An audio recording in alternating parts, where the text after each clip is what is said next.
বিএনপির মেসেজ বরাবরই ক্লিয়ার। হ্যাঁ। বিএনপি একটা জনগণের দল, আচ্ছা। সমর্থক বেসিস দল এটা। এখানে একটা বুঝতে সংগঠন, এখানের মধ্যে নেতাকর্মীর সমর্থকের অভাব নেই। অভাব নেই। হ্যাঁ। আর জামাত হচ্ছে একটা কর্মী বেসিস সংগঠন। জি। ঠিক আছে, যদি স্থানীয় নির্বাচনটা আগে হয়, এখানে যে রক্তপাত সংঘাত হবে, এটা কি আসলে ইন্টারিয়র গভর্নমেন্টের মানে কন্ট্রোল করার ক্ষমতা আছে? আমি আপনাকে বললাম আসলে আছে মনে হয় আপনার। ইউনূস সরকারের এই যে ৬ মাস গেল, এটাকে কিভাবে মূল্যায়ন করবেন? না, এটা হচ্ছে ডক্টর ইউনূস আপনার মানে ৬ মাস অলরেডি যাচ্ছে, তার মানে এটা একটা হানিমুন পিরিয়ড। আসলে বিষয়টা বুঝে যাচ্ছে কি, মানে ৬ মাস হয়ে গেল, দৃশ্যমান কোনো আমরা সংস্কার দেখতেছি না। আচ্ছা। দৃশ্যমান সংস্কার প্রয়োজন। একটা অন্তর্বর্তীকালীন গভর্নমেন্ট কতটুকু কাজ করতে পারে, এটা একটা আসলে রোড ম্যাপ প্রয়োজন। সেই রোড ম্যাপটা উনি কি এখনো পর্যন্ত দিতে পারলো না, ক্লিয়ার করতে পারলো না। এখন দেখা যাচ্ছে ভাই, মানে আওয়ামী লীগের সিন্ডিকেটগুলো আপনি এতদিনে ভাঙতে পারতেছেন না। আপনি সচিবালয়ে দেখেন, আওয়ামী লীগের সিন্ডিকেট মানুষ সবগুলো দেখেন। আপনি কোনো শিক্ষা প্রতিষ্ঠানে যান, ওখানে আওয়ামী লীগের সিন্ডিকেট। আপনি কোনো গ্রামে গঞ্জে যান, ওখানে আওয়ামী লীগের সিন্ডিকেট। আপনি তো কাকে এখনো ভালোভাবে গ্রেপ্তার করেন নাই তো। আপনার একটু উচিত ছিল গভর্নমেন্টে বসার ১৫ দিনের মাথায় সবাই গ্রেপ্তার করে ফেলা, আওয়ামী লীগের যারা সিন্ডিকেট বিজনেস করছিল। দর্শক, আজ আমাদের সঙ্গে রয়েছেন ছাত্রদলের কেন্দ্রীয় সহ সাধারণ সম্পাদক আফজাল রহমান। আজ আমরা তার সঙ্গে সমসাময়িক রাজনৈতিক বিষয়াদি নিয়ে এবং অনেকগুলো প্রশ্নের উত্তর জানার চেষ্টা করব, যেসব প্রশ্ন আপনাদের মাথায় রয়েছে। চলুন শুরু করা যাক। ভাইয়া, ধন্যবাদ, আপনি আমাদেরকে আজকে সময় দিয়েছেন। আপনাকেও ধন্যবাদ। আচ্ছা, তাহলে আমরা প্রশ্নে চলে যাই। হ্যাঁ, অবশ্যই। গত ১৬ বছরে আপনাদের রাজনৈতিক দল অনেক সংগ্রামের মধ্যে দিয়ে গেছে, অনেক নিপীড়িত হয়েছে এবং আপনারা অনেক অনেক আন্দোলনের দুর্গ তৈরি করেছিলেন। শেষমেশ আসলো ২০২৪ সালের জুলাই আগস্ট গণ অভ্যুত্থান। এই গণ অভ্যুত্থানে আপনাদের দলের এবং আপনার নিজের সহ আপনার দলের এমন একটি গুরুত্বপূর্ণ দিন, যে দিনটা আসলে খুবই ক্রিটিক্যাল ছিল, সেই দিনের গল্পটা প্রথমে শুনতে চাই ভাই আপনার কাছ থেকে। ধন্যবাদ মোত্তাকিম সাহেব। আমি যদি এখন মানে আসলে ক্রিটিক্যাল দিনটা আমাদের তো প্রত্যেকটা দিনে আমরা ক্রিটিক্যাল হিসেবে মানে কি কাটাইছি। তো দেখা যাচ্ছে আপনার, আমরা যদি স্পেসিফিকলি বলি ২৪-এ, যেহেতু ২৪ নিয়ে প্রশ্ন করছেন, ওই ক্ষেত্রে আপনাকে বলতে পারি আমরা ১৫ জুলাইয়ের পরে, ১৫ জুলাই থেকে ৫ আগস্ট পর্যন্ত, তার মধ্যে এর মধ্যে হচ্ছে কত ১৬ দিন। ১৬ দিন। তাহলে এই ১৫ জুলাই থেকে ৫ আগস্ট পর্যন্ত ছাত্রদলের নেতাকর্মীদের, প্রত্যেকটা নেতাকর্মীদের দিনে ছিল ক্রিটিক্যাল। আমি যদি, আপনি আমার থেকে বর্ণনাটা শুনতে চাচ্ছেন, তাহলে আমি বর্ণনাটা যদি আমারটা দিয়ে দিই। একটা দিনের বর্ণনা। হ্যাঁ, একটা দিনের বর্ণনা। তাহলে স্পেসিফিকলি যদি একটা দিনের বলতে আমাদের, কারণ এই একটা দিন দেওয়াটা খুবই কঠিন। কারণ এখানে একটা দিন দেওয়াটা কঠিন কেন, যে আপনি যদি ২৫শে জুলাই পরে হিসাব করেন, লাস্ট ১০ দিন, লাস্টের মানে এগুলো বর্ণনা করা অসম্ভব।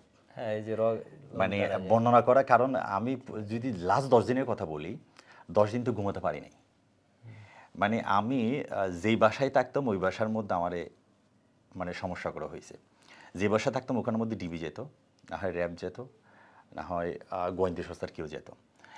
এখন স্পেসিফিক একটা দিন বলা যাবে না, তবে স্পেসিফিক একটা দিন বললে তাহলে আমি লাস্ট ৪ তারিখের কথা বলবো। কিন্তু আমাদের ২৫শে জুলাই থেকে ৫ আগস্ট পর্যন্ত প্রত্যেকটা দিনই ছিল আমাদের জন্য মানে একটা চেয়ে একটা ভয়ঙ্করতম দিন, যেগুলো আপনাকে এক্সপ্লেন করতে পারবো না। আমি এক্সপ্লেন করতে গেলে মানে একটা দিন নিয়ে আমার থেকে ২-৩ ঘন্টা করে এক্সপ্লেন করতে হবে। তাহলে এক্ষেত্রে আমি স্পেসিফিকলি যদি ৪ তারিখের কথা বলি, ৪ তারিখ আমাদেরকে প্রেসিডেন্ট সেক্রেটারি নির্দেশনা দিল যে আপনারা এই স্পোর্টগুলোতে থাকবেন। ভাইস প্রেসিডেন্টকে, যুগ্ম সাধারণ সম্পাদককে, এসইএসকে, সম্পাদককে, আপনার সাংগঠনিক সম্পাদককে মানে গ্রুপ করে করে ভাগ করে দিছে। এখন দেখা যাচ্ছে আমার স্পোর্ট ছিল শাহবাগ। আচ্ছা। শাহবাগের মধ্যে আমি যখন আমি এত আমার বাসা থাকতে পারতেছি না, ১৫ জুলাই পর থেকে আমার বাসা থাকতে পারি নাই। আমার বাসা ছিল পুরান ঢাকা বংশালে। তো বংশাল থেকে আমি যে বিল্ডিংয়ে থাকি ওই বিল্ডিং থেকে আমার নামার পরে একবার মোবাইল চেকিং হয়েছে। এখন মোবাইল আমি গেস্ট অপশনে দিছি, মোবাইলে ছবি ছিল, গেস্ট অপশনে দিছি, পাই নাই। আমি জাস্ট বংশাল থেকে গুলিস্তান পর্যন্ত আসতে আমার মোবাইল চেক হয়েছে ৩ বার। ৪ তারিখের কথা বলতেছি।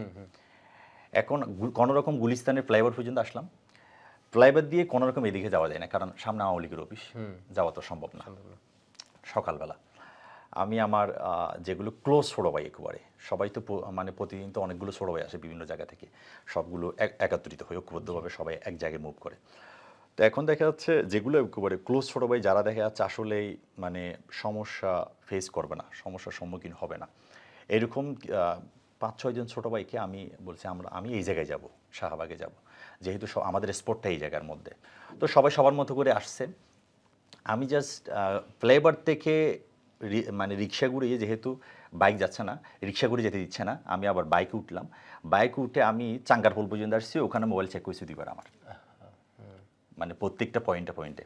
আর একটা হচ্ছে মোবাইলটা বেশি চেকিং হতো না, আমাদের ফেসটা তো আমরা আন্দোলন হতো ফেস, যেখানে আমাদেরকে সবাই চিনে, অ্যান্ড দেখলে একটা সন্দেহ করে বসে থাকে, হাঁটলে সন্দেহ করে মনে হচ্ছে মানে কি এখনই মানে কল দিয়ে ছেলেবেলে ঝামেলা করবে, ছেলেবেলে চলে আসবে এক জায়গার মধ্যে। এটা তো শাহবাগ থেকে আসার পরে প্রথমে আমাদেরকে কষ্ট বৃষ্টি করে আমি হাইকোর্টের গেটটা পার হয়েছি, মানে সিঙ্গেল 2-3 জন করে একসাথে যেতে পারতেছি না, কারণ 2-3 জন করে গেলে আমি দেখতেছি আমার সামনে 2-3টে গ্রুপ গেছে, বেশি না 4-5 জন করে গ্রেপ্তার করে ফেলছে।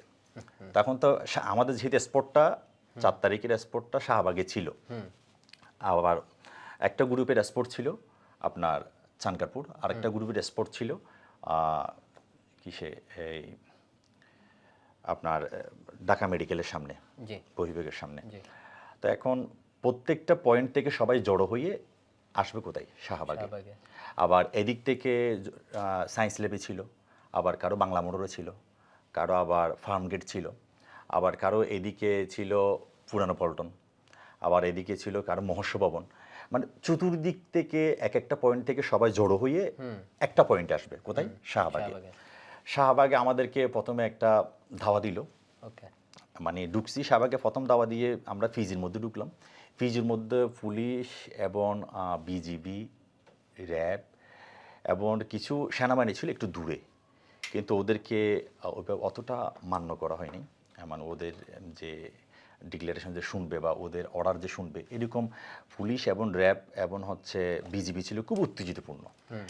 এবং ওই দিন আমাদেরকে একটা প্রথমে ধাওয়া দিয়েছে, পাল্টা ধাওয়া দিয়ে আমাদেরকে পিজিতে ঢুকাইছে। পিজিতে ঢুকার পরে প্রথমে ওরা একটা অবস্থান করছে।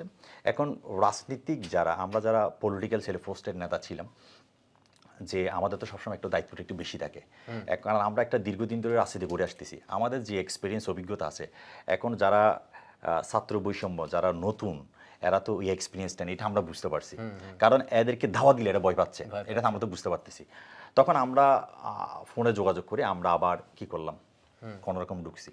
ঢুকার পরে আমার সাথে আমার অনেক বড় ভাই ছিল, আপনি যদি আমার ফেসবুক ওয়ালটা ঘুরে দেখলে দেখবেন 15 জুলাই থেকে নিয়মিত আমার ফোর্সগুলো ছিল। 15 জুলাই থেকে 4 জুলাইয়ে আমি, আমার 4-5 জন বড় ভাই ছিল, এবং আমরা মুভ করার সাথে সাথে দলীয় কর্মী যারা আছে সবাই যেহেতু আমাদেরকে চিনে, আমরা তো নন পেস, আমাদেরকে চিনার কারণে ছেলেবেলার একটু সাহস পাচ্ছে যারা জুনিয়র। তো ওরা বলছে ভাই আপনারা সামনে যান, তাহলে আমরা অবশ্যই কি আগাবো। তখন আমরা আগানোর পরে, কারণ ওদিক থেকে বিশ্ববিদ্যালয় থেকে ছাত্রদলের ফলাফল ঢুকছে, আবার এই মহাসভবন থেকে আসতে সবাই একসাথে জড়ো হয়ে আমরা বিজিবি, র্যাব, পুলিশ সবাইকে একসাথে দাওয়া দিছি। দাওয়া দেওয়ার পর আমরা 2-3 ঘন্টা আমরা ওখানে অবস্থান করছি। এরপর আপনার চতুর্দিক থেকে যখন রাজনৈতিক কর্মী আসা শুরু করছে, তখন র্যাব, পুলিশ, বিজিবি সবাই কি ওরা পিছু হাঁটা শুরু করে দিছে। ওই দিনটা ছিল আমার জন্য মানে অসম্ভব ভয়ঙ্কর একটা দিন, যেদিনের মানে শুধু একবার ধাওয়া পাল্টা গেছেন, আমি নিজেই কয়েকবার মানে কি আমি নিজে ইনজুর হয়ে গেছি। কারণ দেখা যাচ্ছে একবার ধাওয়া পাল্টা দিলে দূরত্ব হয়, আপনার থেকে শরীরে স্পিড না থাকলে আপনি তো দাওয়া পাল্টা দিতে পারবেন না। আর একদম রাজনীতি করে দাওয়া পাল্টা, অন্যদের দাওয়া পাল্টা আলাদা পার্থক্য আছে, কারণ আমাদের মধ্যে তো একটা মানে জিতে কাজ করে, ওটা অন্যদের মধ্যে কাজ করে না। কারণ আমরা তো 16টা বছর আমরা শুধু নির্যাতন উপরে ছিলাম, মারের উপরে ছিলাম, দূরের উপরে ছিলাম, তাহলে আমরা তো একদিন এই অভিজ্ঞতা অর্জন করি নাই। তো 4 তারিখেরটা যদি বলি, একটু রাজনীতিক যারা কর্মী ছিল তাদের জন্য একটু স্পেশাল ছিল। 4 তারিখে যদি আমরা যদি মুভ করতে না পারলে, তাহলে রাজনীতি ডাইভার্ট হয়ে যাচ্ছে, মানে আন্দোলন ডাইভার্ট হয়ে যাচ্ছে। কারণ আমরা মনে করছি কি এইটা আমাদের জন্য লাস্ট স্টেপ, কারণ আমরা প্রত্যেকটা বাড়ি সেরা সিদ্ধান্ত নিয়ে আসি, সেরা মুভমেন্ট নিয়ে আসছি, যে আমরা যে মানে আন্দোলনটা শেষ করবো, যে এটা আমাদের জন্য মানে কি লাইফের শেষ সময়। তাহলে প্রত্যেকটা বাড়ি যখনই আসি কিন্তু কোনো না কোনোভাবে মিস হয়ে যায় আমাদের। কিন্তু এইবার আমরা মনে করছি না, এবার যদি আমাদের যদি কোনো রকম যদি মিস হয়ে যায় শেষ। তাহলে তো এবার শেষ। কারণ এবার তো মানে এতটুকু মানে মানুষকে অন্য কারো যদি বাঁচার সুযোগ থাকে তাহলে আমাদের বাঁচার সুযোগটা থাকবে না। তা আমাদের লাইফের মধ্যে সর্বোচ্চ রিস্কটা নিয়েছি 4 তারিখে এবং 5 তারিখে নিয়েছি। কিন্তু আপনি যদি স্পেসিফিকলি যেহেতু দিনের কথা বলছেন, আমি আসলে বলতে পারতেছি না, এই জন্য লাস্ট 4 তারিখ 4 আগস্টের কথা বলছি। কিন্তু আপনার প্রত্যেকটা দিন ছিল আমাদের জন্য এক মানে 15 জুলাই পরে একটা দিন পার হয়েছে। মানে এরকম যতটা জুলাই যাচ্ছে, যতটা জুলাই সামনে যাচ্ছে, এতটা দিনগুলো আমাদের জন্য খারাপ যাচ্ছে, ভয়াবহ হচ্ছে।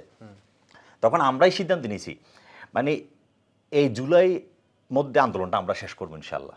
কারণ আমাদের প্রত্যেকটা রাজনীতিক কর্মীর মধ্যে এই চিন্তাটাই ছিল। আমাদের মধ্যে একটা মানে আমরা একটা দিনের জন্য ওয়েট করতেছি যেখানের মধ্যে আমরা ব্লাস্ট করতে পারবো। আর এটা আমরা আগস্টে এসে এটা কি ব্লাস্টটা হয়েছে। হ্যাঁ, আপনি একটু আগে বলতেছিলেন যে 16 বছর ধরে হচ্ছে যে অত্যাচারটা আপনাদের উপরে বা আপনাদের দলের উপরে বা বিরোধী দলেরগুলোর উপরে হচ্ছিল, সেটা হচ্ছে আপনি বললেন। এখন আমরা একের পর এক 5 আগস্টের পরে পুলিশের, র্যাবের নির্যাতনের ঘটনা বের হচ্ছে। এখন এই যে নির্যাতনের যে ঘটনাগুলো, এগুলোর বিচার, পুলিশ র্যাবের বিচার নিয়ে আপনাদের অবস্থানটা কোথায় একটু জানতে চাই আমরা। না, আমরা তো বড় বড় মতো বিএনপির অবস্থান ক্লিয়ার, ঠিক আছে। যে বিএনপির স্টেটমেন্টগুলো আপনি দেখতেছেন আমাদের ফেজে, আমাদের আপনি নিজে অনেক অত্যাচারের হ্যাঁ, আমি নিজে তো অবশ্যই স্বীকার হয়েছি, এটা আমি বলতেছি যেহেতু আপনার প্রথম প্রশ্নের উত্তর দিই। কারণ এখন ইন্টারিয়র গভর্নমেন্টের দায়িত্ব, ইনি সরকারের দায়িত্ব, উনি ওনার মতো করে মানে ওনার অবস্থান থেকে উনি কাজ করে যাচ্ছে। এখন আমরা তো সরকার গঠন করি নাই। আমরা যদি সরকার গঠন করি, বিএনপি যদি সরকার গঠন করে, তখন অবশ্যই যারা আওয়ামী লীগের দোসর, ফেসিবাদের দোসর, যারা ফেসিবাদী কাঠামোকে ঘিরে রাখছে, স্টাবলিশ করে ফেলছে একটা সময়টাকে ধরে, যারা 15 থেকে 16 বছর ধরে যারা মানে একটা জায়গার মধ্যে বসে আছে, এদেরকে তো আপনি চাইলে একদিনে ছাড়াই করতে পারবেন না, একদিনে বিচারের আওতায় আনতে পারবেন না। একটা স্টেপ বাই স্টেপ সংস্কারের প্রয়োজন। এখন যদি ইন্টেরিয়র গভর্নমেন্টের কাজ না তো সবাইকে মানে কি হুটহাট করে বিচারের সিদ্ধান্ত নিতে পারবে, এটা একটা নির্বাচিত সরকার পারবে যে কোনো সিদ্ধান্ত মুহূর্তের মধ্যে নিতে। তো বিএনপি যখন সরকার গঠন করবে অবশ্যই এটার বিচার হবে ইনশাল্লাহ। কারণ যে ফেসিবাদী দোষর যারা ফেসিবাদী শক্তি ব্যবহার করে নির্যাতন করছে সাধারণ জনগণের উপরে, রাজনৈতিক কর্মীদের উপরে, নিরীহ মানুষদেরকে যারা নির্যাতন করছে, তাদের অবশ্যই বিচারের আওতায় আনতে হবে। তাদের অবশ্যই বিচার হবে। তবে এটা অবশ্যই নির্বাচিত সরকার যত দ্রুত সম্ভব করতে পারে, অন্তর্বর্তীকালীন সরকার তো সেটা পারে না। ঠিক আছে। এখন আপনি যদি বলেন আমাদের নির্যাতনের কথা যদি আমাকে বলেন, মানে র্যাপের নির্যাতন, এটা আমি নিজে স্বীকার। আমি যখন এখন 18 সালের পরে মেবি আইসিটি অ্যাক্ট হয়েছে, আমি 14 সালে আইসিটি মামলা গেছি 57 দ্বারা। তো আপনার যে আমি জেলে গেছি 3 বার। তো এখন দেখা যাচ্ছে আমাকে যেদিন র্যাপে ধরে নিয়ে গেছিল, আমাকে 24 ঘন্টা আমাকে সন্ধ্যা 6টার পর থেকে রাতের 2টা পর্যন্ত আমার উপরে খুবই টর্চার হয়েছে। আমাকে 24 ঘন্টা পর যখন ওপেন করছে, জেলে নিয়ে গেছে, আমার হাত পাগুলো ফুলে মানে আপনার মানে মানে এগুলো ফুলে গেছে। এটা হচ্ছে আমার ইলেকট্রিক শর্টের দাগ, এগুলো ইলেকট্রিক শর্টের দাগ। আমার অনেকগুলো দাগ আছে এরকম, মানে যেগুলো শর্ট দিয়েছিল আর কি। কিন্তু এখন এতগুলো নির্যাতন আমি কারে বলবেন?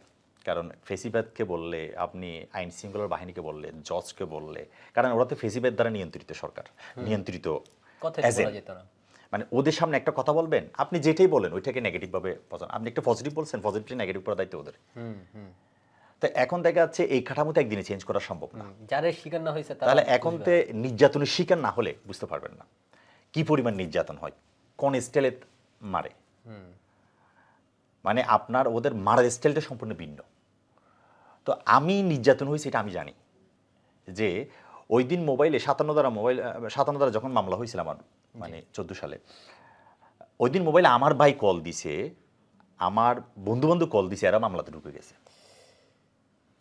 তা আপনি মানে মামলার ওদের মামলা মানে ওদের কথা হচ্ছে কি আপনাকে কোনো কারণে কল দিছে। আমি তো ছাত্রদলের একজন কর্মী। হ্যাঁ। তো একজন কর্মীর উপর যদি এভাবে নির্যাতন হতে পারে তাহলে একজন নেতার উপর কিভাবে নির্যাতন হয়? হুম। আমরা এটা তো আমার দেখছি। অবস্থান থেকে বুঝতে পারতেছেন। তাহলে ওই মানে ৫৭ আইসিটি মামলাটা ১৮ সালে গিয়ে মেবি আইসিটি অ্যাক্ট হয়েছে। আইসিটি অ্যাক্ট হওয়ার পরে এমনি কথা বললে, কেউ বাকবিতর্ক জড়ালে, ফেসবুকে স্ট্যাটাস দিলে, তখন থেকে আইসিটি মামলা শুরু হয়ে গেছে। ওইটা আর কি। তো এখন নির্যাতনের বর্ণনা করলে আমার মানে আলাদা একটা কি বলা হয় যে মানে আপনার উপন্যাস। মানে উপন্যাস লেখা যাবে। কারণ দেখা যাচ্ছে রাজনীতি করতে গিয়ে অনেক কিছু অনেকের কাছ থেকে কি বলা হয় যে আন্তরিকতা ভালোবাসার বঞ্চিত হয়ে গেছি। মা বাবার জন্য কিছু করতে পারি নাই, পিতামার জন্য কিছু করতে পারি নাই। আমি জেলে ছিলাম, জেলে থাকতে আমার বাপ মারা গেছে, জেল থেকে বের হয়েছি, আমার মা মারা গেছে। তো এখন দেখা যাচ্ছে রাজনীতি করতে গিয়ে অনেক নির্যাতনের শিকার হয়েছি, অনেক নিপীড়নের শিকার হয়েছি। কিন্তু এগুলো বুঝাবেন কারা আপনি?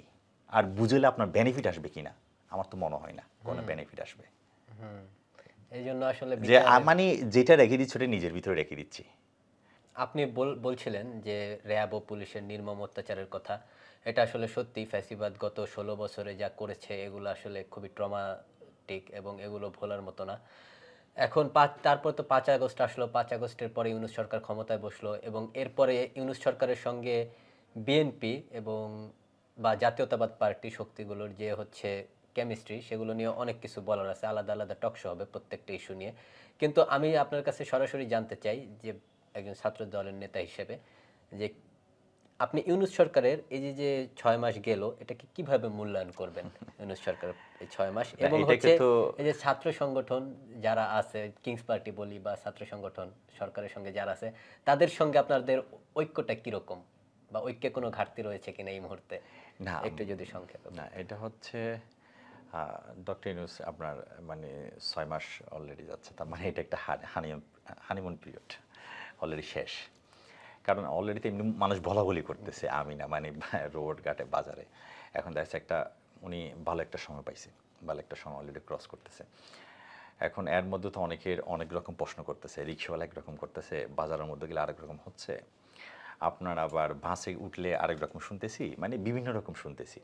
এখন বিভিন্ন রকম যখন শুনতেছি তখন এক একজন এক একটা মতামত দেয়। আমি ওই মতামতের পক্ষে না, মানে অনেকে বলে হানিমুন পিরিয়ড যাচ্ছে। এখন আসলে বিষয়টা বুঝতে যাচ্ছে কি মানে ৬ মাস হয়ে গেল, দৃশ্যমান কোনো আমরা সংস্কার দেখতেছি না। আচ্ছা দৃশ্যমান সংস্কার প্রয়োজন। একটা অন্তর্বর্তীকালীন গভর্নমেন্ট কতটুকু কাজ করতে পারে, এটা একটা আসলে রোড ম্যাপ প্রয়োজন। সেই রোড ম্যাপটা উনি এখনো পর্যন্ত দিতে পারলো না, ক্লিয়ার করতে পারলো না। যে আমি একজন ছাত্রনেতা হয়ে যদি এটা বুঝতে পারতেছি তাহলে এখন সিনিয়র যারা সিটিজেন, সিনিয়র যারা পলিটিশিয়ান তাদের হয়তো এটা বোঝা উচিত যে আপনি এখন একটা বাজারের মধ্যে যান, বাজারের মধ্যে গেলে দ্রব্যমূল্যের অবস্থাটা দেখলে আপনি ক্লিয়ার হয়ে যাবেন। সামনে আসতেছে রমজান, তাহলে আপনি কিভাবে এটাকে মানে কি কন্ট্রোল করবেন? এখন এইটা কন্ট্রোল করতে পারতেন যদি আপনি প্রাইমারি স্টেপে যদি আওয়ামী লীগের সিন্ডিকেটগুলোকে ভেঙে দিতেন। আওয়ামী লীগের কোনো সিন্ডিকেট তো আপনি ভাঙতে পারেন নাই।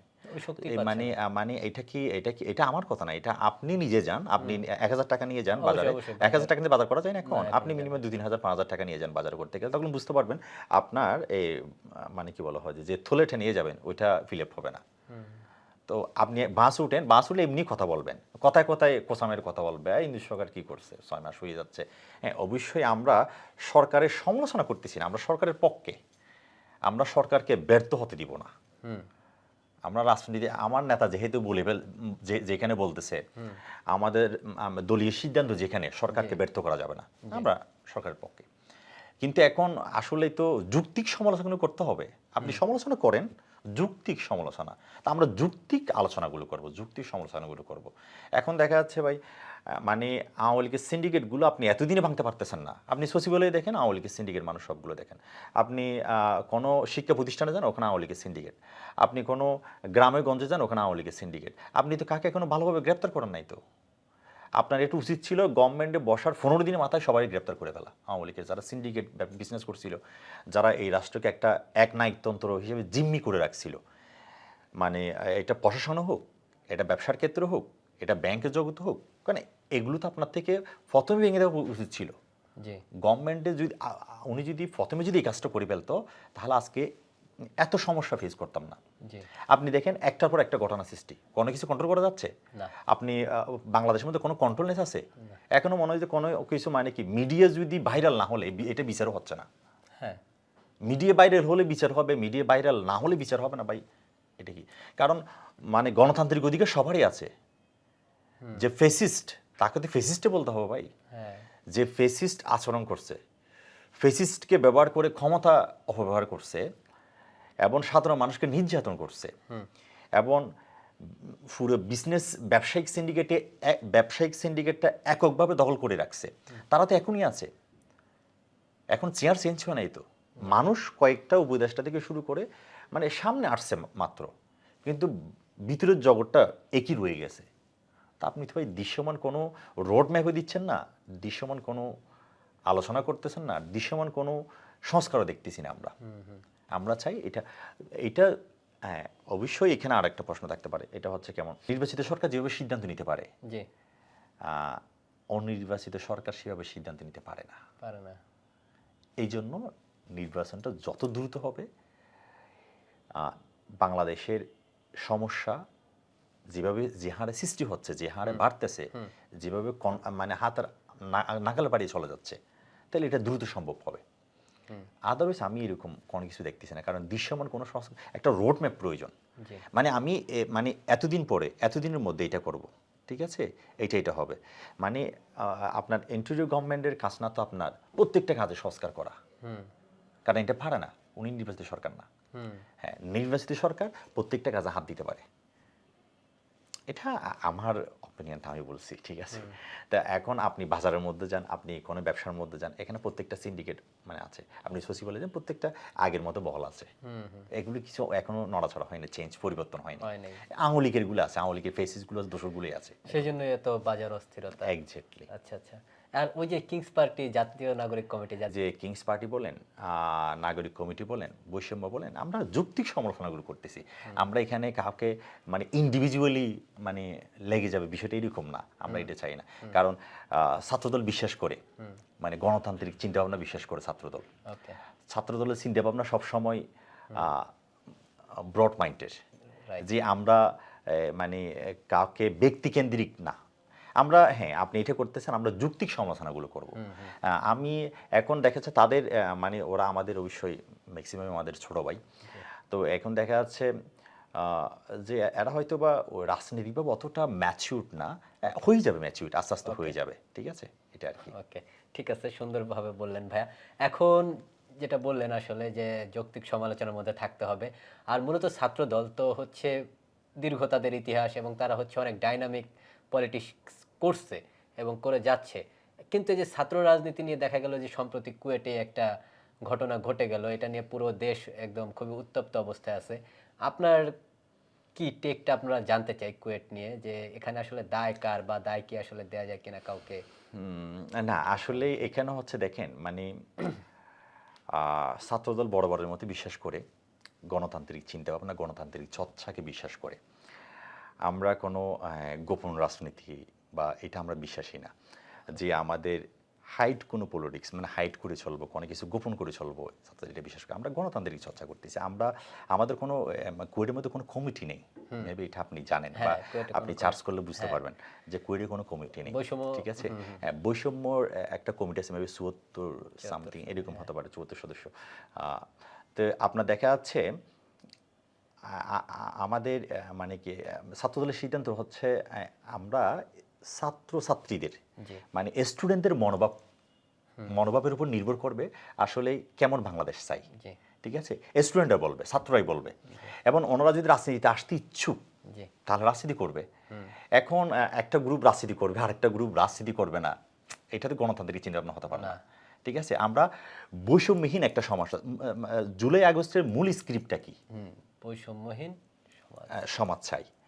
তাহলে আমাদের মধ্যে কিন্তু বৈষম্য অলরেডি সৃষ্টি করে ফেলতেছেন আপনারা।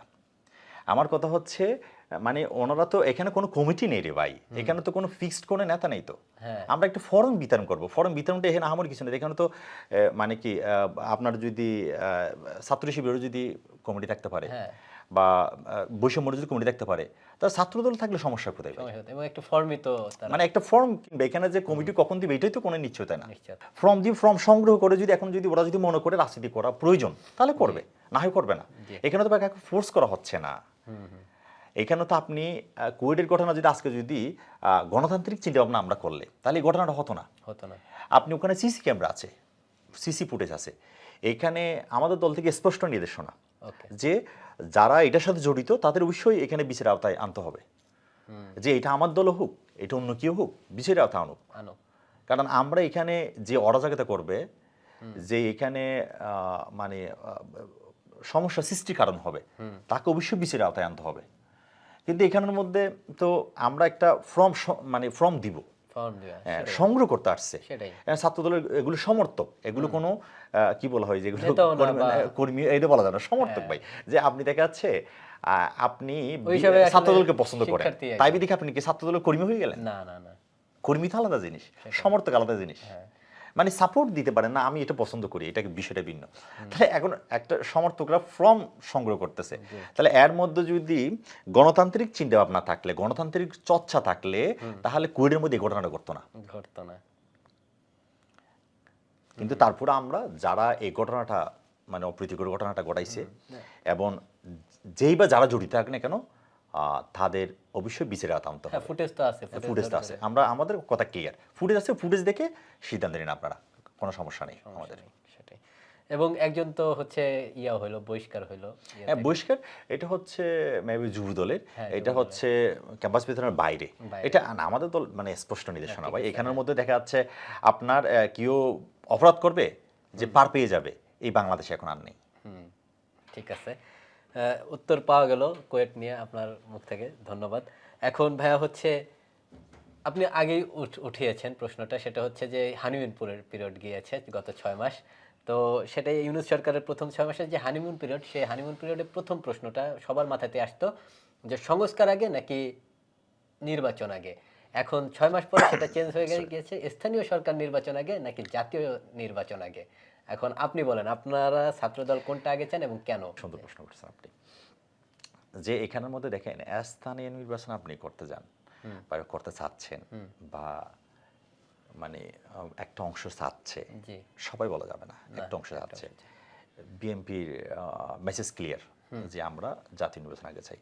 ওকে, হ্যাঁ, বা এটা clear আপনি করে আমাকে প্রশ্ন করছেন ছাত্রদল কেন চাই, হ্যাঁ, ঠিক আছে, হ্যাঁ আমরা জাতীয় নির্বাচন আগে চাই। হ্যাঁ, কেন চাই এটাও বলতেছি আমি।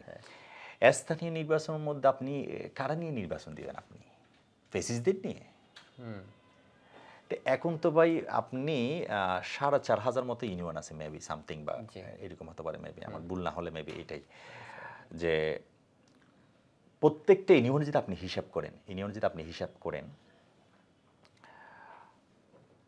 যে আমি শুধু জেলাগুলি 66 জেলাগুলি হিসাব করি, যদি স্থানীয় নির্বাচনটা আগে হয়, এখানে যে রক্তপাত সংঘাত হবে, এটা কি আসলে ইন্টারিয়র গভর্নমেন্টের মানে কন্ট্রোল করার ক্ষমতা আছে?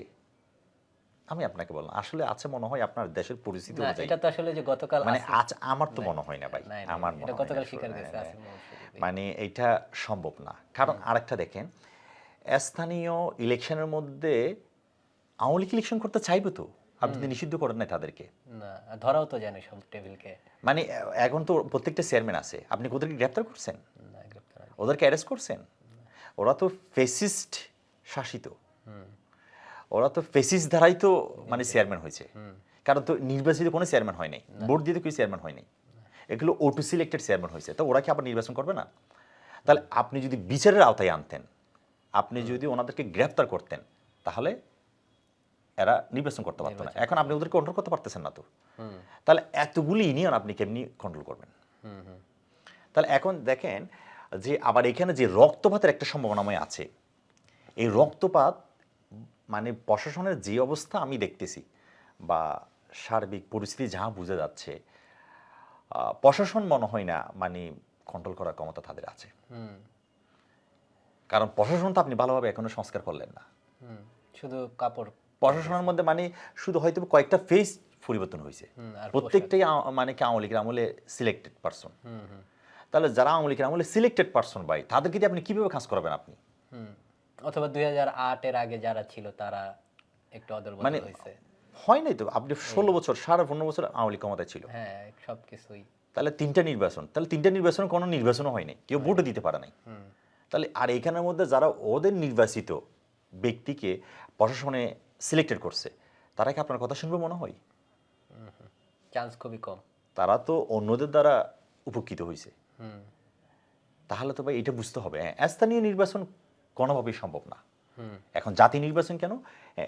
একটা সিলেক্টেড নির্বাচিত সরকার, নির্বাচিত গভর্নমেন্ট, স্থানীয় নির্বাচিত গভর্নমেন্ট আসলেই যখন স্থানীয় নির্বাচন দিবে তখন এই রক্তপাত সংঘাতটা কন্ট্রোল করা সম্ভব, আদরও সম্ভব না।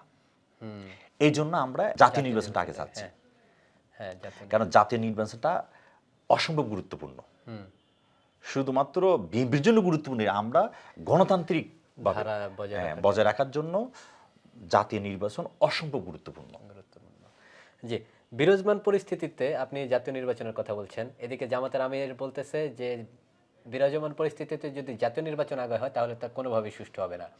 এবং আপনাদের যে যুগ্ম মহাসচিব রুহুল কবির রিজভী স্যার তিনি বলতেছেন যে এই সরকার জামাত প্রভাবিত সরকার। এখন নির্বাচন নিয়ে কি জামাতের সঙ্গে আসলে কি দ্বন্দ্বটা আপনাদের শুরু হয়ে গেল? না, এটা হচ্ছে ভুল সংক্ষেপে ধারণা। যদি না, বলতেন। সংক্ষেপে আমি একটু করে মধ্যে শেষ করে দিচ্ছি। এটা না, বিএনপির মেসেজ বরাবরই ক্লিয়ার। হ্যাঁ, বিএনপি একটা জনগণের দল, আচ্ছা, সমর্থক বেসিস দল। এটা এখানে একটা বুঝতে সংগঠন, এখানের মধ্যে নেতা কর্মীর সমর্থকের অভাব নেই। অভাব নেই। হ্যাঁ, আর জামাত হচ্ছে একটা কর্মী বেসিস সংগঠন, জি, ঠিক আছে?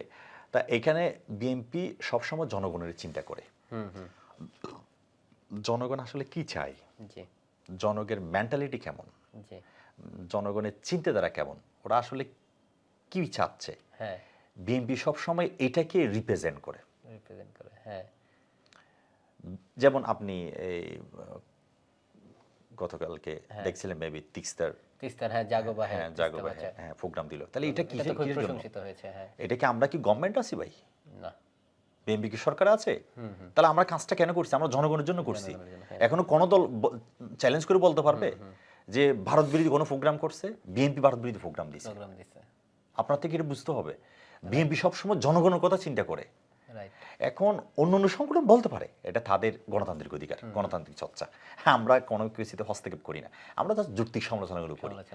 এখন আমরা হচ্ছে জনগণের দল, জনগণের কি চিন্তা করে ওইটা জাস্ট আমরা বাস্তবায়ন করার জন্য চেষ্টা করি। হ্যাঁ, যেমন আমরা তিস্তার জন্য বললাম, এটা তো সরকার থেকে এগিয়ে আসা প্রয়োজন, প্রোগ্রাম দেওয়া প্রয়োজন। সরকার কি দিছে? অন্য দল, বিরোধী দল, অন্য রাজনৈতিক দলগুলি দিছে? না, এবং অন্য দলগুলিকে আজ পর্যন্ত মানে কি ইন্ডিয়া বিরোধী কোনো প্রোগ্রাম দিছে? বিএনপি দিছে। না, তিস্তা নিয়ে তো বিএনপি সবসময় এর আগে বিএনপি প্রোগ্রাম দিছে, সবসময় সরব ছিল তিস্তা নিয়ে। এর আগে বিএনপি প্রোগ্রাম দিছে। কেউ তো একটা বড় রাজনৈতিক দল যখন মানে কি একটা দেশের স্বার্থে, জনগণের স্বার্থে যখন কোনো সিদ্ধান্ত নেয়, এটা বুঝতে হবে এটার চিন্তা ভাবনা সুদূরপ্রসারী। তো এখন দেখা যাচ্ছে জামায়াতের কথা যদি বলি, ওনারা অনেক জায়গার মধ্যে হস্তক্ষেপ করতেছে, যেটা আসলে তো উচিত না। আমরা তো কোনো হস্তক্ষেপ করতেছি না, ওনারা অনেকগুলো জায়গার মধ্যে ইন্টারফেয়ার করে, আসলে বিষয়টা তো উচিত না। এখন দেখা যাচ্ছে আমরা এই জন্য চাচ্ছি দ্রুত একটা নির্বাচন হয়ে গেলে একটা নির্বাচিত সরকারি, এটা জনগণ যারাই ভোট দিয়ে নির্বাচিত করুক, এটা বিএনপির করুক বা অন্য কোনো রাজনৈতিক দলকে করুক, কোনো সমস্যা নেই। জনগণ ঠিক করবে দেশের প্রতিনিধি কে হবে, পরবর্তী গভর্নমেন্ট কি হবে, রাষ্ট্রকে কারা পরিচালনা করবে, এটা জনগণই ঠিক করবে। এটিকে অন্য কেউ ঠিক করতে পারে না। তো বিএনপি যুক্তিক দাবিটা করছে, আর কিছু নেই। কেন আপনি এইমাত্রই আসলে তিস্তার প্রোগ্রাম নিয়ে যে জাগো বাহে তিস্তা বাঁচাও প্রোগ্রামটা নিয়ে বলতেছিলেন, এবং এটা আসলে দেশ জুড়ে খুবই প্রশংসিত হয়েছে। এখন এই বাংলাদেশকে ভারতের আধিপত্য থেকে রক্ষা করার জন্য আরো কি কি ভীষণ জরুরি বলে মনে করেন, আর বা রয়েছে কি কি ভীষণ রয়েছে? ভীষণ এখানে দেখেন, এখানে আপনি মেবি আমাদের 31 দফাগুলো দেখছেন। হ্যাঁ, 31 দফা, ঠিক আছে। বিএনপি বরাবরের মতো মানে 31 দফা নিয়ে অলরেডি পুরো বাংলাদেশে কাজ করতেছে। এখানে আপনি 31 দফাটা পড়ে দেখলে বুঝতে পারবেন যে আমাদের ভীষণটা একেবারে মেসেজ ক্লিয়ার। এখানের মধ্যে আমরা জনগণের স্বার্থের বাইরে কোনো কাজ করব না। বিএনপি জনগণের স্বার্থের বাইরে কোনো কাজ করবে না, ঠিক আছে? আমরা সবসময় গণতান্ত্রিক চিন্তা করি এবং মানুষের চাহিদা অনুযায়ী কাজ করার জন্য আমরা সবসময় চেষ্টা করি। কারণ আমরা ভারতের আধিপত্য আমরা চাই না। ভারতের আমরা আধিপত্য এটা বাংলাদেশে শুধু চায় না। ভারত না, যে কোনো রাষ্ট্র আমাদের সাথে বন্ধুত্ব করতে পারে। হ্যাঁ, আমরা মানে দাদাগিরি পছন্দ করি না। ধরো আপনি মানে মানে এটা যে হোক না কেন, এটা ভারত হতে পারে, আমেরিকা হতে পারে, রাশিয়া হতে পারে, চাইনা হতে পারে, যে কোনো দেশ হতে পারে। আমরা চাই না। আমরা বন্ধুত্ব চাই, আমরা দাদাগিরি আমাদের উপরে হস্তক্ষেপ করবে এটা আমরা চাই না। জি, বিএনপি বারবার এই মেসেজটা দিয়ে আসছে। জি, আমরা জনগণের চিন্তা ভাবনাকে প্রকাশ করব, জনগণ কি চাই সে অনুযায়ী আমরা কাজ করব।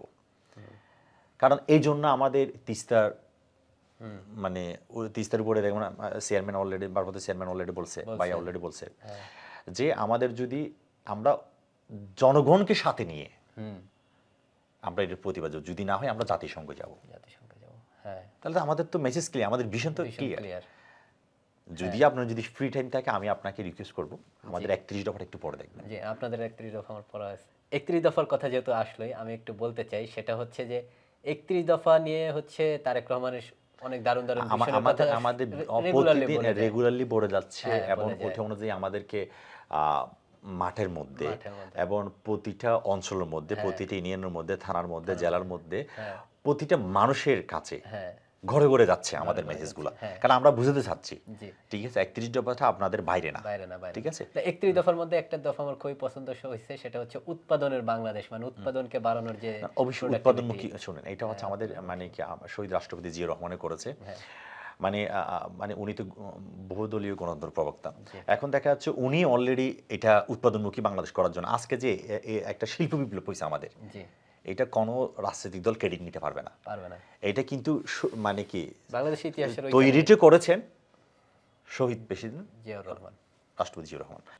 বাংলাদেশের প্রত্যেকটা সেক্টর ডেভেলপমেন্টের কারিগর হচ্ছে উনি। উনি যে ইসলামিক ফিনান্স যদি মানে বলি, প্রত্যেকটা সেক্টর, আপনি কোন সেক্টরের কথা বলবেন, আপনি ব্যাংকের কথা বলবেন, Garments। উৎপাদনের কথা বলবেন, শিল্প বিপ্লবের কথা বলবেন, ইন্ডাস্ট্রিয়াল কথা বলবেন, আপনি শিক্ষা ব্যবস্থার কথা বলবেন, আপনি স্বাস্থ্যক্ষেত্রের কথা বলবেন, আপনি নদীর কথা বলবেন, আপনি যে অন্য দেশের সাথে মানে কি বৈদেশিক রিলেশন সম্পর্কের কথা বলবেন, জি। প্রত্যেকটা সেক্টরে ওনার হাত দেওয়া, না, ডেভেলপ করা, জি, এবং আমরা কিন্তু দেখছি ফাউন্ডেশনটা উনি নিজে তৈরি করে দিয়েছে। জি, হ্যাঁ, আমরা ওই পথটাকে যে আমরা অনুসরণ করতেছি। অনুসরণ করা। না, আমরা কিন্তু দেখছি গত 16 বছরে কিন্তু একদম ধরে ধরে যে ফ্যাসিবাদী সরকার, তারা কিন্তু ওগুলোই নষ্ট করছে। জিয়াউর রহমান যেগুলোকে বিল্ড করে গেছিল, ফাউন্ডেশন করে গেছিল।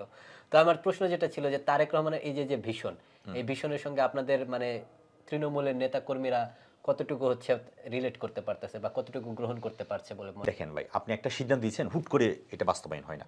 এটা প্রথমে দেখা যাচ্ছে সেন্ট্রালে দিয়েছেন, সেন্ট্রালের পরে মহানগরগুলোতে যাবে, তারপরে জেলায় যাবে, তারপরে থানায় যাবে, তারপরে ওয়ার্ডে যাবে, ইউনিয়নে যাবে, এভাবে যাচ্ছে আর কি, এইভাবে গ্রহণ করতেছে।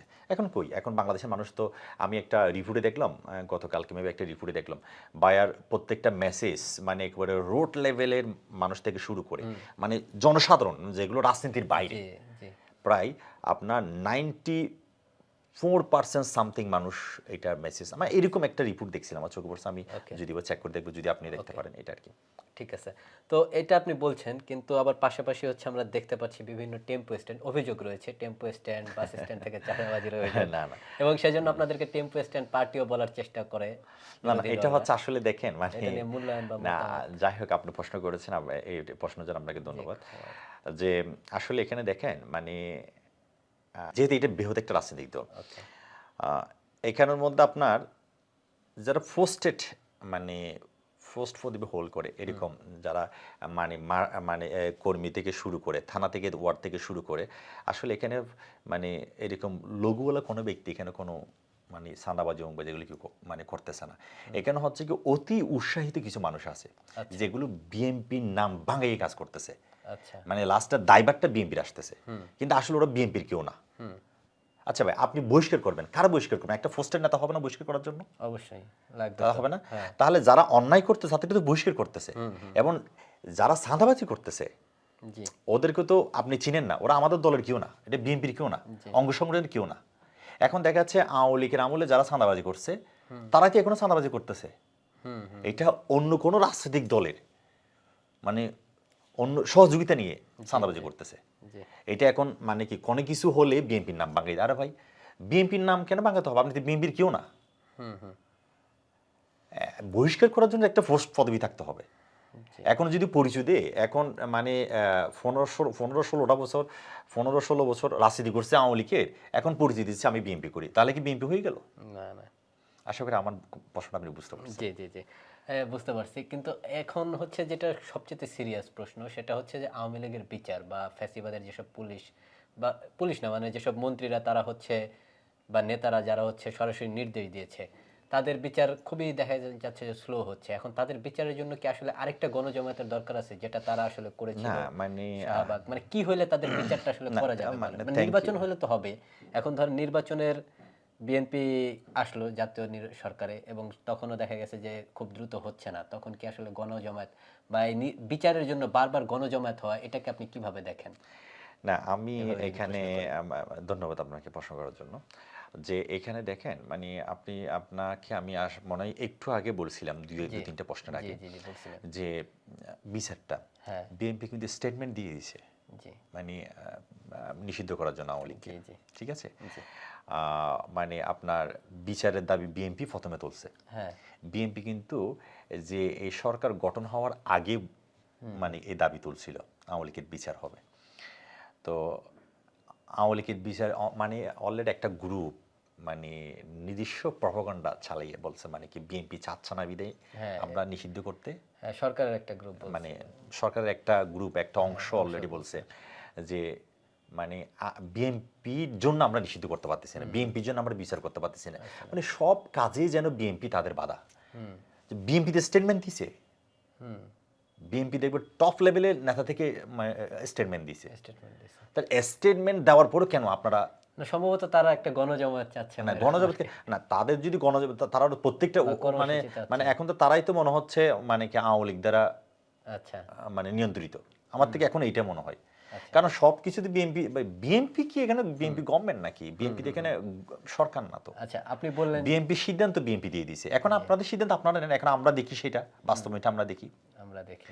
যখন বিএনপি সরকার গঠন করবে, যদি ওই সময় বিএনপির সময় যদি বিচার না হয় তখন আপনারা প্রশ্ন তুলতে পারবেন। এখন তো বিএনপি স্টেটমেন্ট দিয়ে দিছে, মানে কি সরকারকে তো বলে দিছে আমরা আছি। আছে। হ্যাঁ। এখন আপনারা কেন সিদ্ধান্ত নিচ্ছেন না? এখন কেন আপনাদের উপর বিএনপির উপর কেন দায় চাপানো হবে? এখন দায়িত্বটা আপনাদের, আপনারা করেন, আমরা আর কোনো এখানে বাধা দিচ্ছি না তো, আচ্ছা, ঠিক আছে? যে আপনি সরকারের উপরে দায়িত্বটা দিচ্ছেন, কিন্তু সরকারও দেখা যাচ্ছে যে গাফিলতি করছে, আমি যদি একদম নিরপেক্ষ অবস্থান হ্যাঁ থেকে বলি। অবশ্যই। তো এখন হচ্ছে মানে এই সরকারের কেউ কি, আপনি আবার বললেন যে আওয়ামী লীগ, আপনার মনে হচ্ছে আওয়ামী লীগ তাদের সঙ্গে জড়িত, তো এই সরকারের কেউ কি দুর্নীতির সঙ্গে যুক্ত আছে? ছাত্রদলের তথ্য কি বলে? অবশ্যই আছে এদের, কারণ আমি নাম বলবো না। যে আপনি যদি এখন সচিবালয় থেকে গভর্নমেন্ট দপ্তরগুলোতে আপনি যান, প্রত্যেকটা জায়গার মধ্যে আওয়ামী লীগ আছে, এবং আওয়ামী লীগ যারা আগে সিন্ডিকেট বিজনেস করছে ওরাই করতেছে সরকারের সঙ্গে মিলে? হ্যাঁ 100% মিলে। এটা সরকার কোনো জানে? কারণ আপনার প্রত্যেকটা সেক্টরে আমি দায়িত্ব নিয়ে এত বলতে পারবো যে ওনাদের কাজই হচ্ছে, কিন্তু জাস্ট শুধু দুই একটা শেয়ার পরিবর্তন হয়েছে, আচ্ছা। আর কোনো কিছু পরিবর্তন হয়নি। আপনি যদি এখন টেন্ডারের কথা বলেন, ওরাই মানে আওয়ামী লীগ তো অনেকে নিচ্ছে তো, টেন্ডার ব্যবসা করতেছে তো, সিন্ডিকেট বিজনেস এখনো কোথায় যায় নাই, সচিবগুলো আওয়ামী লীগের হইতো। আপনার 15-16 বছর যারা মানে সচিব পর্যায়ে আছে, জি। মানে এডিশনাল সেক্রেটারি, জয়েন্ট সেক্রেটারি, এরা তো আওয়ামী লীগেরই এগুলা, এরা বাণিজ্য করতেছে। কোনো নিয়োগ তো এখানে ফ্রি হয়েছে আমার মনে হয় না, মনে হয় না। হ্যাঁ, কোনো নিয়োগই ফ্রি হয়েছে আমার মনে হয় না, টাকা তো নিচে। তাহলে মানে আমি নাম বলতেছি না, আপনি বুঝতে পারতেছেন আমি কাদের নাম বলতে চাচ্ছি, যে এরাই করতেছে। আপনি এখন মানে আমার বাড়ি চট্টগ্রাম, তো চট্টগ্রামে এদের তো গ্রুপ আছে তো, জি জি তা ওখানে আপনার বন্দর থেকে শুরু করে প্রত্যেকটা সাদাবাজি করতেছে তো, করতেছে। সব জায়গায় করতেছে, কিন্তু এরাই করতেছে। ঠিক আছে, আলটিমেটলি এটা স্বীকার করার কিছু নেই, এটা ডেভেলপের মতো সত্য। সেটাই সেটাই। আচ্ছা ভাই, আমরা একদম শেষে এসে পড়েছি। এখন হচ্ছে শেষ দুইটা প্রশ্ন আপনার কাছে করা বাকি আছে। একটি হচ্ছে জাতীয় ঐকমত্য কমিশন গঠন করা হয়েছে। এইখানে ডক্টর ইউনূস বলেছে যে আপনারা কি কি সংস্কার চান সেটা বলেন, আমরা ওয়েবসাইটে দিয়ে কি কি চান না সেটাও বলেন, সেটাও দিয়ে দিব। এখন এই যে এই পদ্ধতিকে অনেকে বলছে যে এটা এক রকমের হচ্ছে মানে রাহাজানি হয়ে যায় বা একটা থ্রেট হয়ে যায়, যে একটা তো আপনার মিটিংয়ে বসবো কথা, সেগুলো কেন আপনি ওয়েবসাইটে প্রকাশ করবেন? ছাত্রদল এটাকে কিভাবে দেখে? না আমি বলি এটা আমি খুবই পজিটিভলি দেখি, যে Okay. আমি আপনাকে একেবারে প্রথমে বলছি, মানে আমি স্টেট মেসেজ, আমি এখানে কোনো গোপন কোনো কিছু নেই, স্টেট ওকে।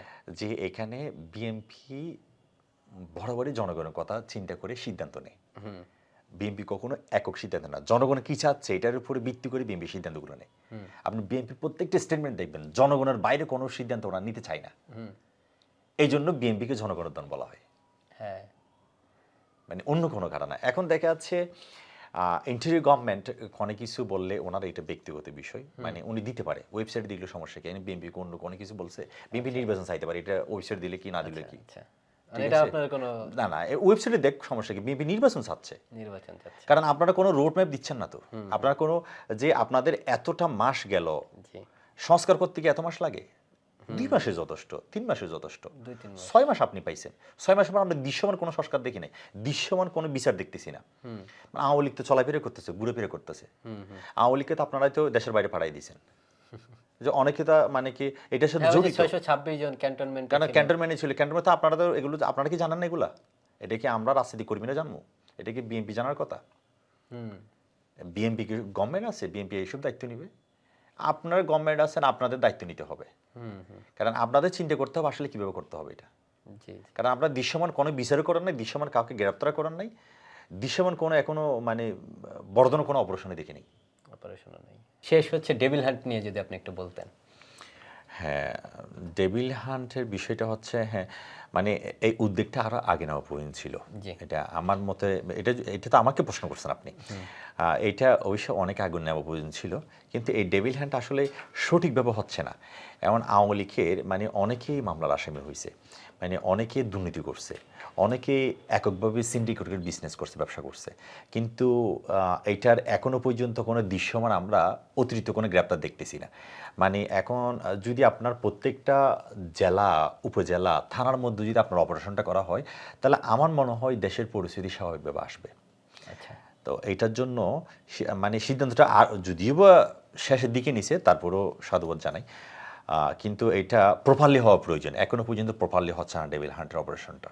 আচ্ছা এটা আমি মানে মানে অন্তত আমি তো কিছু মানুষ তো আমি চিনি, অন্ততকে ঢাকা বলেন, চট্টগ্রাম বলেন, যেহেতু রাজনীতি করি, ঢাকা, চট্টগ্রাম, আরও কিছু জেলা আছে, বরিশাল আছে, খুলনা আছে, মানে কক্সবাজার আছে, অনেকগুলো জেলা আছে যেগুলো আমি চিনি, এবং ওখানে মানে মানে অনেক তো দুর্নীতিবাজকে আমি চিনি। তো রাজনীতি করতে গেলে তো কারা ভালো, খারাপ খারাপ অন্তপক্ষে এইটা তো বুঝতে পারছি যে অনেকগুলো মানুষকে তো আমরা চিনি, মিডিয়ার মাধ্যমে হোক এমনি হোক, মানে চিহ্নিত।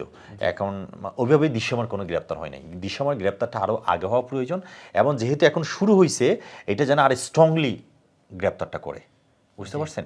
এখন আওয়ামী লীগের অনেক নেতা, আওয়ামী লীগের ফেসিসদের মানে অনেক নেতা যারা দুর্নীতিগ্রস্ত, যারা হচ্ছে মানে অরিজিনালি সিন্ডিকেট, এবং হচ্ছে যারা ফেসিস্ট, এবং হচ্ছে যারা মানুষদের শোষণ করছে, নির্যাতন করছে, নিপীড়ন করছে, এটা ওপেন হাঁটতেছে রাস্তার মধ্যে, কোনো গ্রেপ্তার হচ্ছে না তো। ঠিক আছে, এই ডেভিল হান্ট নিয়ে একটা সুন্দর মূল্যায়ন পেলাম। তো দর্শক, এই ছিল হচ্ছে আজকে আমাদের প্রোগ্রাম পলিটিক্যাল কম্পাস। আপনারা যারা আমাদের সঙ্গে ছিলেন আপনাদেরকে ধন্যবাদ। আমাদের সঙ্গে ছিলেন ছাত্রদলের কেন্দ্রীয় সহ সাধারণ সম্পাদক আফজাল রহমান। আপনারা তার বক্তব্য শুনলেন এবং ছাত্রদলের বর্তমান যে রাজনৈতিক ভূমিকা সেটা নিয়ে হচ্ছে অনেকগুলো প্রশ্নের উত্তর পেলেন। উত্তরগুলো আপনাদের কেমন লাগলো এবং কোনো যদি রাজনৈতিক বক্তব্য আপনাদের থাকে সেটা অবশ্যই কমেন্ট বক্সে জানাবেন। ধন্যবাদ।